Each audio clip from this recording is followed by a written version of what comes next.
네, 다음은 성기선 후보 모셨습니다. 경기교육평가와 대책 그리고 가장 시급한 현안에 대해 여쭤보고 있는데요. 이번에는 성기선 후보의 답변 들어보죠.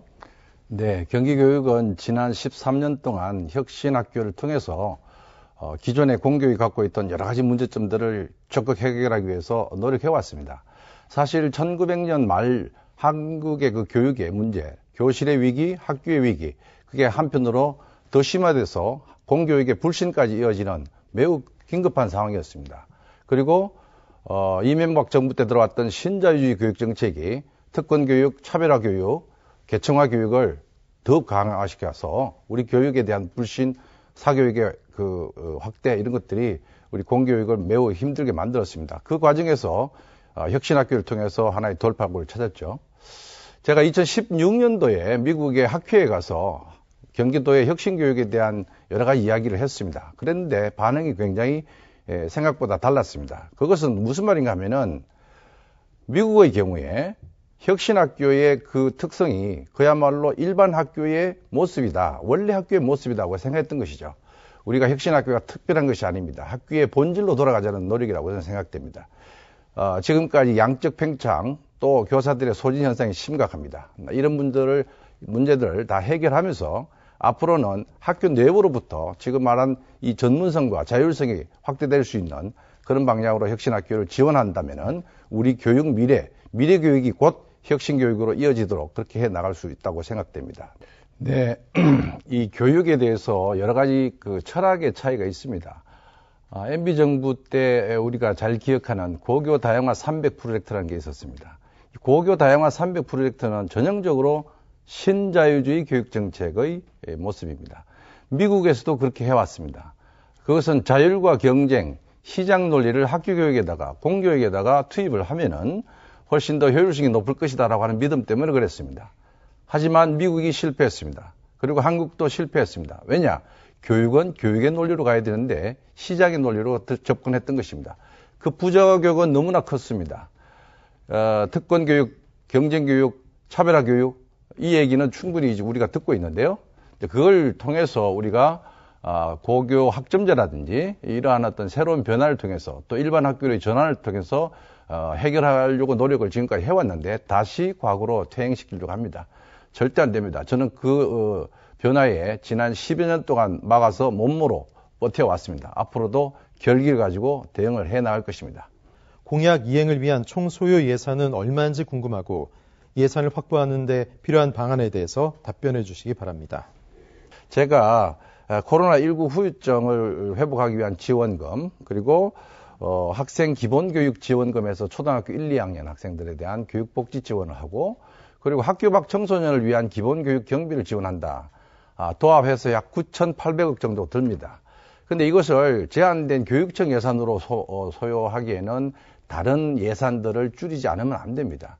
불효불급한 예산들을 중심으로 해서 상당한 지금까지 불필요한 어떤 장식적인 정책의 어떤 형식적으로 남아있는 것들을 좀 정리를 해야 되고요. 뿐만 아니라 혁신교육 지구사업이라고 하는 광역자치단체와 기초자치단체와 같이 하는 교육에 대한 여러 가지 공동사업들이 있습니다. 이 매칭펀드 방식으로 이제 이 청소년들이 그 지역에서 앞으로 살아가야 될 시민이고 국민이기 때문에 이런 일반 자치와의 협업 관계를 충분히 유지해 나간다면은 교육청 예산이 약 3분의 1 정도 들어가고 기초자치단체, 광역자치단체뿐만 아니라 국가에도 일정 부분을 요구를 해 나간다면은 충분히 중요한 사업에 우선 투자해 나갈 수 있다고 생각됩니다. 네. 네, 지금 우리가 앞서 제가 말씀드린 것처럼 가장 중요한 부분은 학교의 회복입니다. 정상성의 회복이라고 저는 생각됩니다. 지난 2년 반 동안 우리 학교가 문을 닫거나 아주 여러 가지 어려움들을 지금 겪고 있고 정상으로 돌아오는 것도 같지만은 지난 2년 반 동안에 경험했던 수많은 상처들이 우리 아이들에게 남아 있습니다. 신체적으로도 그렇고 사회관계도 그렇고 인성적인 측면에도 그렇고 지적인 측면에서 기초학력 문제도 심각합니다. 이 코로나 후유증은 사실은 그냥 일순간에 끝나는 게 아닙니다.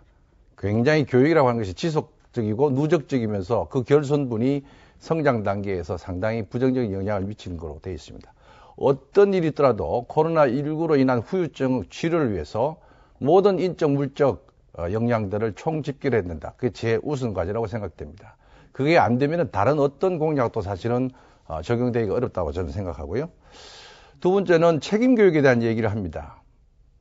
우리가 부모 찬스, 엄마 찬스, 아빠 찬스 이런 얘기를 합니다. 그러니까 공교육에 대한 신뢰가 부족하고 공교육의 그 역할, 소위 말해서 사회적 평등화의 기능 굉장히 의심을 받고 있습니다. 그래서 그 부분을 공교육 찬스로 만들겠다.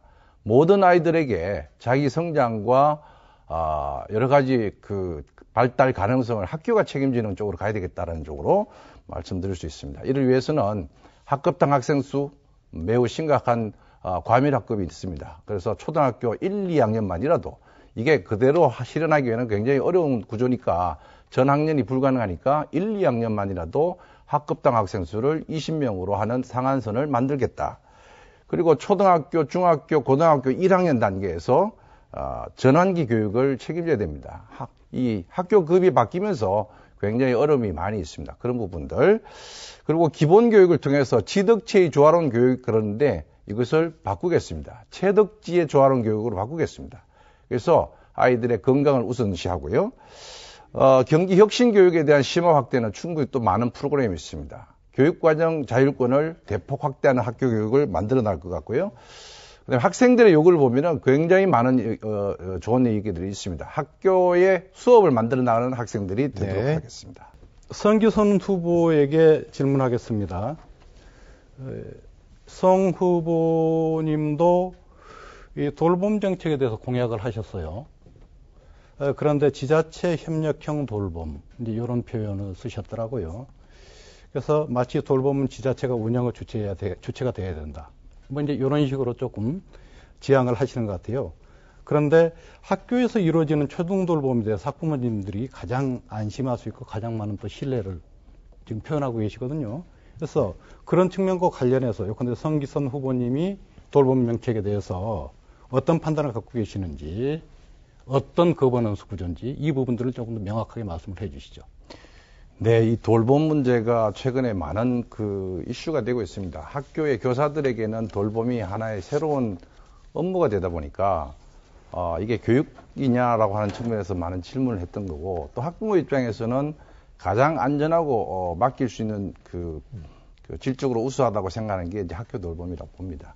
돌봄 전담사들이 와서 하는데 시간도 만족스럽지 않고 그 기회도 많지 않고 하다 보니까 학교에 대한 부담이 상당히 이제 가중되고 있고 학부모들의 불만은 또 올라가고 있고, 이 돌봄은 지금 학교도 하고 있고 보건복지부도 하고 있고 여가부에서도 하고 있고 지자체에서도 하고 있고 상당히 다양한 형태의 돌봄 형태가 있습니다. 이들을 어떻게 하면은 협업 형태로 갈 것인가. 학교가 잘한다고 해서 학교에다 그 일을 계속 더 맡겨서는 안 된다고 생각하고요. 지자체, 특히 이제 이 지역의 교육청하고도 협력하면은 단위 학기의 부담을 좀 줄이면서 잘 만들 수 있지 않겠냐, 그렇게 생각하고 있습니다. 드릴 질문은 해마다 수능 킬러 문항에 대한 논란이 발생해 왔습니다. 동시에 이제 문항 출제 오류로 말미암아서 후임 평가 원장이 불명예 퇴진하는 그 일도 있었는데, 우리 원장님께서는 계시는 동안에 아무 문제가 없었는데, 문제는 이러한 문제들, 킬러 문항이라든지 이런 것들이 사교육비 부담을 증가시키고 공교육이 신뢰받지 못하는 요소로 나가기 때문에 저는 바람직하지 않은 요소라고 생각을 합니다. 수능 킬러 문항에 대한 그 후보님의 의견, 그리고 평가 원장으로 계시는 동안에 이런 문제에 대해서 어떻게 해결하기 위해서 노력을 하셨는지 궁금합니다. 네, 아주 그 중요한 지적이고 저도 우리 후보님 지적에 굉장히 공감을 했습니다. 용어를 수능 킬러 문항이라고 쓰지 말자고 그랬습니다. 이거 비교육적이다. 그래서 초고난도 문항으로 하자 이랬는데, 이제 원장이 할 수 있는 일은 그 주어진 약속이라 그럴까요? 수능이란 특성 때문에 이거 난도를 낮추어 주자고 해도 그것도 반발이 심합니다. 그러니까 이 오지선다형 수능이라고 하는 그 구조 자체가 이 고난도, 초고난도 문항을 만들도록 되어 있습니다. 제가 예를 들면은 수학 문제의 초고난도 문항을 두 문제가 있다. 그 중에 하나를 좀 고난도로 이렇게 한 칸 낮추자 그러면요. 소위 말해서 상위권 대학 지나가는 학생들 변별이 1등급이 2배 이상으로 점핑을 해버립니다. 그래서, 참 어렵구나. 그러면서도 제가, 국어 31번 문항 어렵다고 사죄도 하고 그랬는데요.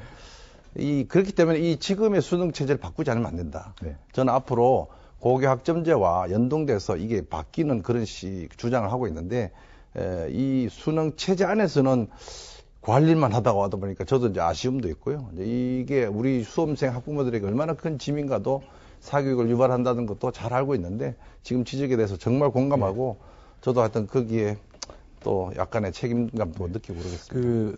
혹시 사립 유치원들로부터 원장님들로부터 지지를 받는 후보이십니까? 그렇지는 않고요. 사립 유치원이나 공립 유치원이나 다 우리 유초중 등의 시스템 안에 들어와 있기 때문에 그들의 의견 청취하고 공감하는 부분도 있다. 제가 주장하는 건 그랬습니다. 사립 유치원이든 사립 초중등 학교든 우리의 공교육 시스템 안에서 책무성 지켜야 되고 네. 정확하게 예산을 받는 만큼의 공공성을 확보해야 되고 그리고 그들이 갖고 있는 지금까지의 역사적인 특수성에 대해서 갑자기 바꿀 수는 없지만 앞으로 공교육 시스템 안으로 들어가야 된다. 네. 그랬습니다. 그 부분에서 이제 과거에 2015년부터 18년까지 사립 유치원 특정 감사를 네네네. 수행을 했었습니다. 네네. 교육감이 되시면 그 이후에 이러한 형태의 어떤 공공성을 높이기 위한 노력 이런 것들이 계속 돼야 된다고 생각하시는지 불필요하다고 생각하시는지? 당연히 계속 돼야 된다고 생각됩니다.